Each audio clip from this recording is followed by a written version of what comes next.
Hey everyone, welcome back to another hardware news recap for the week. We just got back from LTX, so a couple big items this week, including MSI accidentally suggesting that AMD could be moving to higher core counts for Ryzen beyond 8 core, the Z370 BIOS updates that look to have support for 8 core CPUs going forward from Intel, and then PC sales growing for the first time in 6 years, which is a bit different from the enthusiast market, which has continued to grow over that period, but the PC desktop market has definitely overall been in a slump, but not for this quarter apparently. So we'll be talking about that and more today. Before that, this video is brought to you by EVGA's 19th anniversary giveaway. EVGA is giving away over $80,000 of components in its retro-themed 19-year anniversary, including 2 signed GN mod mats, and also several full systems, GPUs, motherboards, and more. To participate, click the link in the description below to start EVGA's scavenger hunt, screenshot competition, or gaming events.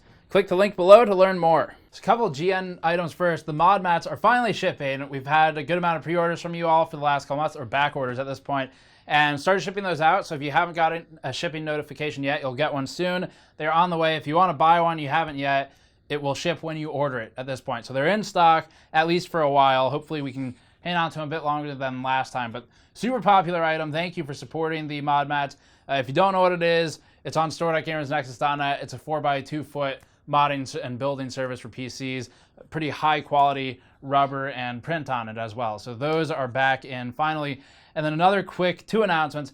We have new posters. That's what this is right here. And these are standard size posters. They're on store.gamersnexus.net as well. It's a video card PCB with labeling on it for different VRM components, stuff like that, if you want some wall art. And then also this shirt I'm wearing is a black version of the blueprint shirt we have, so I guess we'll just call it the chalkboard shirt or something like that. Same design though, just on black now, because some folks wanted that. If you do prefer a blue shirt, we have it still. All right, first real news item. All that's on store.gamersnexus.net. First real news item is fake phases on B450 motherboards. So this comes from Buildzoid from Actually Hardcore Overclocking. Buildzoid does some work for us on this channel as well, mostly PCB analysis videos. And Buildzoid recently, I don't know if he posted his video yet, I think he did, but he's got a video going up, or already up, about Gigabyte's new B450 motherboard that we also just got in after LTX. And Buildzoid discussed how marketing is beginning to further blur the lines between what a phase is. So phases in a VRM, you'll typically see motherboards talk. Actually, this poster lays a couple out pretty cleanly. But phases, you might hear 12 plus something, or something like that, or 8 plus 1, 8 plus 2. And that 8, the first part of that before the plus, is either going to be 8 true phases, or it might be 4 that are doubled. And doubling schemes are pretty common at this point. So it is a stretch of the definition of a phase, but it's not as big of a stretch as what Gigabyte's doing on the B450 board. So what's going on here? Typically, a phase would be defined as a driver, a high side MOSFET, a low side MOSFET, and an inductor, or a choke if you prefer. And then it's got its own PWM signal out of phase with the signal from other phases. So that is the sort of core definition of what a phase is. Beyond that, we've seen boards in the past and recently that do doubling schemes. So in these instances, they add a component called a doubler. And the doubler is working, instead of between one component of each, they're working with 2 high side FETs, 2 low side FETs, 2 chokes, and then a single driver. So this would be called 2 phases by most modern motherboard manufacturers, video card manufacturers. So you have 2 of everything except 1 driver, and it just switches. And so that gets you what they call 2 phases, is a doubled phase though. And actually we have that illustrated here, where these would be your doublers on this side, and those control 2 of these FETs each. So you've got a doubling scheme laid out in that example. What Gigabyte is doing, I'm trying to catch everyone up to speed here. So what Gigabyte's doing is Gigabyte has axed one of its high side MOSFETs, and this is on the B450 board, resulting in 1 high side, 2 low side, 2 inductors, and 1 driver. And that makes the motherboard look like an 8 phase. When you look at it, it looks like an 8 phase. For all intents and purposes, when you're trying to compare boards visually, it'll look the same as any other 8 phase. But Gigabyte is marketing it as an 8 phase board, and it's really not by the definition that everyone's used to. So this is ultimately the problem. High side MOSFETs are responsible for switching the 12 volt rail, and so they reduce to one MOSFET with this Gigabyte board, which reduces the efficiency and it increases the heat and the power load per phase, because you're working with one of those FETs now where you used to have two for the high side. And overall, its operational efficiency is just down as a result, but it's still called two phases, even though it's not. Even by the sort of stretched doubled definition of a phase. So the board still works. We don't have a problem overall with a lower end board reducing the phase count. It's just we'd like to see it done in a fashion that conforms with the standard definitions of what a phase is. So it is less deceptive, whether intentional or unintentional. That's how it comes across. It's kind of deceptive. And that's the problem we have with it. And I believe the primary problem Buildzoid had with it, although he's got something like a 15-minute video talking about all the other stuff about the board. So the marketing's the problem here. Changing a well-known definition to further stretch it into something that isn't really the definition of a phase is the issue. And it's something that we think definitely deserves the call out. And you can check out our colleague Buildzoid's channel for more information on this. The link for his video will be in the show notes if it's live, or you go to Actually Hardcore Overclocking, the YouTube channel, to check it out. So that's the recap of the Buildzoid and B450 video. If you hadn't seen it yet, hopefully that gets everyone up to speed, and then check his out for more information. Next one, there's an MSI ad circulating around. I think it was actually removed by MSI because the ad suggested that AMD could be increasing the core count for Ryzen. So the removal of the video, of course, lends some credibility to the discussion online. And this video or ad from MSI could possibly allude to AMD increasing the core count beyond 8 for the next Ryzen CPUs. And that is because MSI promotes its new B450 motherboard design, specifically having a new feature called Core Boost on that board, which reads, quote, enhanced layout and digital power design for 8-core and up CPUs. The and up being the key word there, key phrase. So take this with a grain of salt, obviously, make of it what you will, but if we're going to see AMD bringing more than 8 cores to mainstream, and we would expect it at some point, they do it with Threadripper, so if we see it on their mainstream Ryzen parts at some point, it'll probably be Ryzen 2 rather than the Ryzen, it'll probably be Zen 2, excuse me, as opposed to Ryzen 2, which is already out. So there's Ryzen 2000 series on Zen Plus, and then there will be Zen 2 eventually with Ryzen something. We don't know what the name will be yet. So Zen 2 is probably what we'll see 8+ cores going on to 16 maybe in the mainstream. That'll be launched in 2019. And that's potentially where we'll see MSI's ad come to life if they were accidentally alluding to something that shouldn't have been said yet. Next up, Google slapped with a $5 billion fine by the EU Commission. So Google's been hit with a record-setting $5 billion fine stemming from allegations by the European Commission that Google has abused their market dominance. The European Commission claims the key areas of this suit are as follows: illegally tying Chrome and Search into the operating system, blocking phone makers from creating devices running forked versions of Android, quote, made payments to certain large manufacturers and mobile network operators, end quote, to exclusively bundle the Google Search app on handsets. And according to The Verge, the EU Commission has given Google 90 days to comply with their decision that Google must stop forcing manufacturers to pre-install Chrome and Google Search in order to offer Google Play, stop preventing phone makers from using forked versions of Android, and cease illegal payments for app bundling. For their part, Google intends to appeal the decision, which means that this will likely result in a years-long back and forth between Google and the European Commission. This isn't the first time that Google has been hit with fines by the EU. They were previously fined $2.7 billion in 2017 for allegedly manipulating search results. The EU Commission is no stranger to saddling tech companies with massive fines either. They previously did this for antitrust fines on Apple, Microsoft, Facebook, and Intel, as many of you are familiar with. So Google's got a lot to pay up, but they will be appealing, so we'll be looking forward to hearing about this one over the next several years, probably, as it goes through the court system a couple more times and gets recycled as Google tries to bring down the fine. There were new Z370 BIOS updates recently that look to be priming motherboards for the new series of Intel CPUs, the 9th generation, or realistically the 8th generation, dubbed the 9000 series because it's still Coffee Lake, so it's not really a new generation. But the Z370 boards, from vendors including Asus, ASRock, and MSI have rolled out BIOS updates that seem to be priming for these 9000 series 8th gen chips.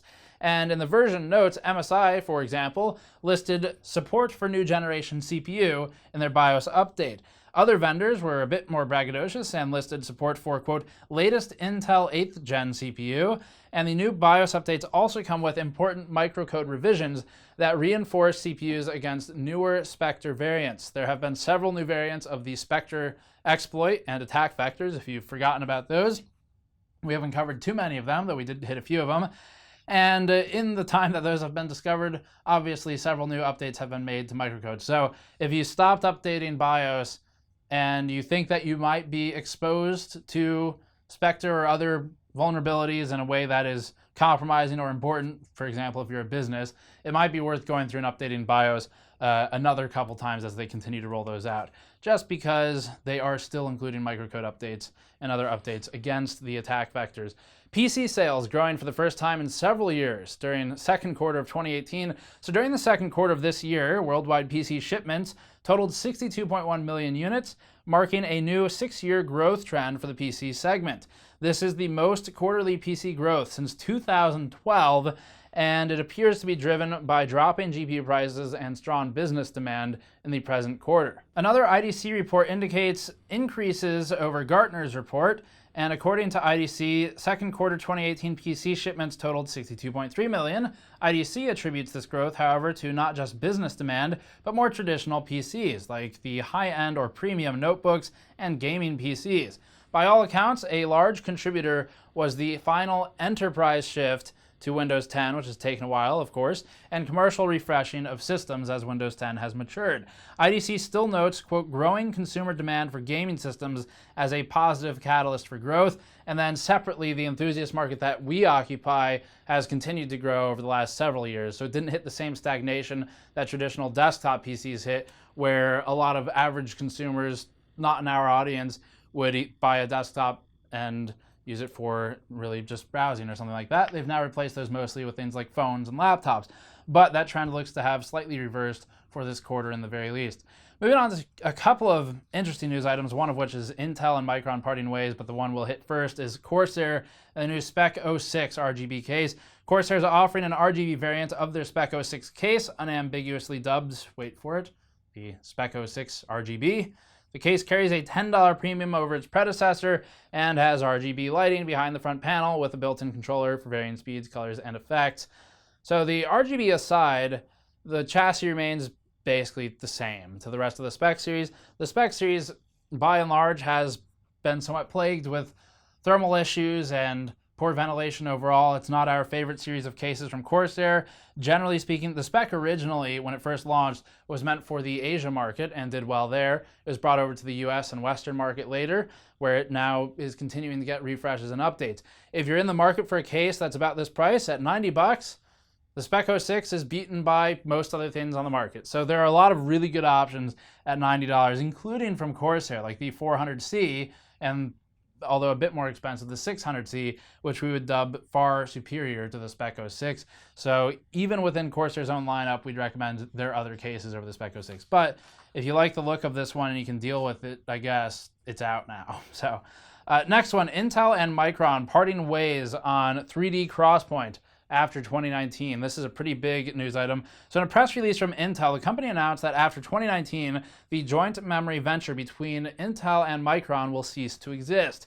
Intel and Micron announced their joint partnership to develop non-volatile memory technology in 2015, with the first generation rolling out in 2017. You may remember Optane, that leverages 3D XPoint technology. The partnership will see both companies co-develop the second generation of 3D XPoint, but beyond that, each company will be on their own for their third generation iteration of the technology, assumingly allowing Intel and Micron to focus on their own business needs for product roadmaps going forward. Just to note though, both companies have had their share of struggles lately. Intel's now famously troubled 10nm shrink and abrupt resignation of their CEO, and Micron simultaneously being investigated by the Chinese government while being engrossed in legal battles. Additionally, Micron's version of 3D XPoint, Quant X, has also been somewhat underwhelming, and what effect any of this has on the dissolving of the Intel-Micron partnership, if any, is unknown. Quick one here, NZXT's got power supplies coming out. These are Seasonic made power supplies as specified by NZXT. The PSUs, we actually saw them at Computex, but they weren't ready yet, so they're finally coming to market now. And the power supplies are known Seasonic platforms. They are 80 plus gold rated. They use the Seasonic Focus Plus gold platform. And the prices are $125 for the E500, $140 for the E650, and then $150 for the E850. Once we have power supply testing up and running, we'll take a look at them, but that's still a little ways out, at least maybe another month or so. The key feature here is monitoring software via NZXT. It integrates with their CAM software and other CAM-compatible products within that ecosystem. So if you really like CAM and the NZXT Kraken series products, stuff like that, then this might be interesting to you to integrate with those other NZXT CAM-enabled devices. But otherwise, we will be looking at them eventually. It just might be a little while. Western Digital is shutting down one of its larger hard drive plants in 2019. So WD has announced the intent to shutter the doors in one of their factories in Malaysia, and it's a facility that the company has maintained since 1973.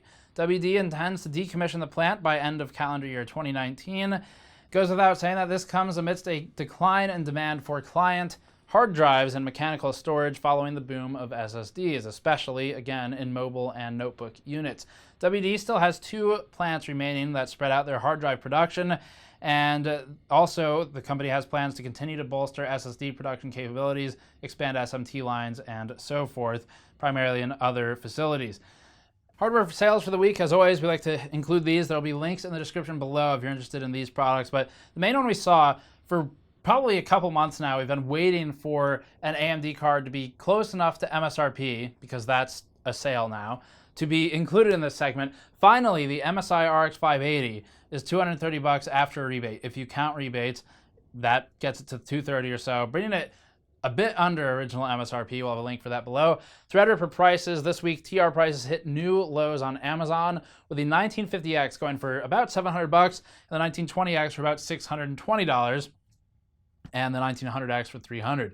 This precipitates the Threadripper 2 launch. If you can wait, it might be worth it just to see what happens and how good that platform is if you're actually a serious user of something like Threadripper. But if you're more of an enthusiast and you don't mind going with something that will soon be older technology and jokingly obsolete, then they're good prices. It's just, I don't know, might be worth waiting around to see what happens at this point. We don't actually know. I'm not being coy. It might be worth waiting, because the next refresh of Ryzen for Threadripper should be somewhat significant. So those are the sales that are of note. We've mentioned NVIDIA cards for a couple weeks now, so I figured we'd show the AMD ones coming down in price. On the GN side, we've restocked basically everything. We restocked the 3D Crystal teardown logos that I have right here, restocked the Blueprint shirts, have the new black version of the Blueprint shirt that we're calling Chalkboard, have the new posters, have the mod mats in stock, keychains. Basically everything is back. So if you've been waiting to buy stuff because everything was out of stock the last few weeks, it's back. Pick it up before it's out of stock again, but we're going to try and keep it in a bit longer this time. That said, the stuff is really popular, so grab it early if you want it. That's it for this one. Subscribe for more. Go to patreon.com/gamersnexus. Helps out directly. Go to store.gamersnexus.net to pick up any of the many things I just listed as being restocked. Subscribe for more, as I said. Thank you for watching. I'll see you all next time.